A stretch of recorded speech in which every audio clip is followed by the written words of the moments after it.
My name is Emma Atkinson. I am a junior and I am on the varsity women's swimming and diving team.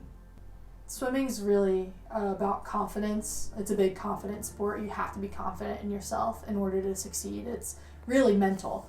So it's really scary. There's a lot of fear that kind of goes through my head, like what if I mess up my start? What if I mess up my turns? What if I go out too fast? What if I die in the end and I have nothing left and I drown in the middle of the pool? It's really hard to keep going when you have a lot of fear in you.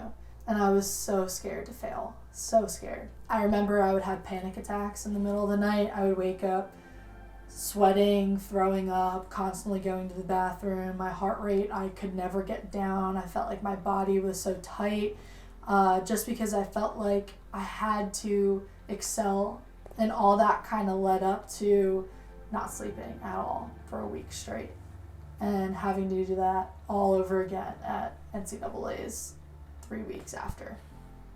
I kind of learned that I had been burnout, which is every athlete's worst nightmare. Burning out means, you don't want to do your sport anymore. You can't see yourself continuing your sport. You're just so tired of your sport. You don't want to keep up with it. And after NCAA's, I really felt burnout. I did not want to go to practice. I did not want to wake up in the morning. I would constantly come up with excuses why I was not at practice. And they were just lies. Just because I just didn't know how to tell people, like, hey, I don't want to do this anymore. And then I got to Olympic trials and I was supposed to final in a couple of events. I was on the junior national team at the time, and that was the biggest disappointment of my life at that point. I failed miserably in my eyes. Not to my parents or my supporters or coaches, but in my eyes, I failed. And I didn't know how to cope with that. Like I said before, I've never really understood what depression was until I was really going through it. So I would just sleep all day. I wouldn't eat. I would barely get out of bed. I didn't really want to do anything except stay in my bed. I didn't want to leave. I didn't want to talk to anybody. I kind of forced myself to self-isolate.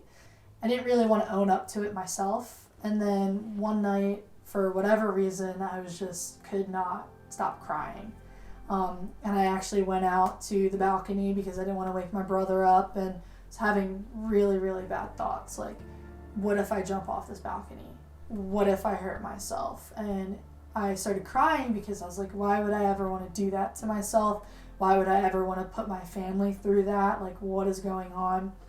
And the next day I told my mom in the middle of the ocean, because we were in Florida, that I think I have depression and I think I really need some help. I think because there's a huge stigma surrounding mental health, and I know it's been getting better over the years, but as athletes, we're kind of looked at as, we're on this pedestal, we're supposed to be the toughest. It's always rub some dirt on it, get back out there. Like, athletes hesitate to seek help because they're scared of letting their guard down. Because if you get a physical injury, like you break your leg, people are like, oh, take all the time you need, rest, recover. But if you say, I'm feeling really depressed today, I can't get out of bed, people will kind of look at you funny and say, well, that's ridiculous. You need to come to practice today, or you need to turn in that assignment.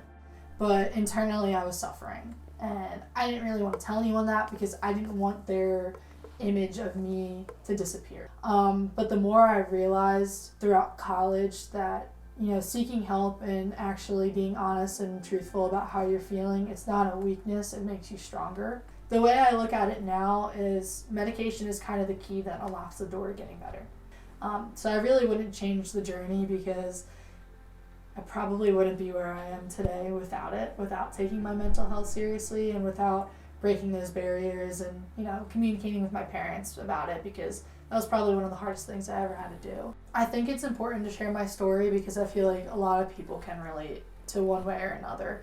If they're struggling internally or they're scared and they don't know if talking to someone like a sports psychologist or a friend might be any help to them. Like, it really does help just having someone listen to you and tell you that everything's going to be okay and try to help you. And I also think it's important that people hear my story because, You know, there's a huge stigma surrounding mental health, and especially mental health in athletes. And I really want to break that stigma because, you know, like, I'm just like everyone else.